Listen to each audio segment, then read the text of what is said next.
บ่าวสุกพี่น้องเลยนี่น้องเพื่อนบ่าวสุกอันนี้บ่เออนั่งบักใหญ่ไหมเนาะอยู่เพื่อนอยู่บ่เดนี่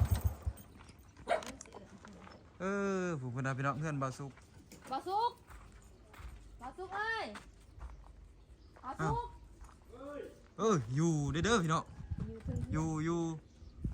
สบายดีบ่าวสุกเอ้ยส่วนพักบนพุ่นพี่น้องขออนุญาตเบิ่งสวนตัวนี้เด้อบ่าวสุกพักคนปลูกกินเองพี่น้องพักธรรมศาสตร์ได้นี่แต่มันงามพี่น้องเอ้ยเพื่อนเราพักใหญ่เพื่อนบ่าวสุกเพิ่นโอ้กระทบเนาะไอ้เพิ่นแท้ๆแล้วนี่บอลมันมักถ่ายนี่มองเศร้าตะกล่องมักมาแม่นบ่นี่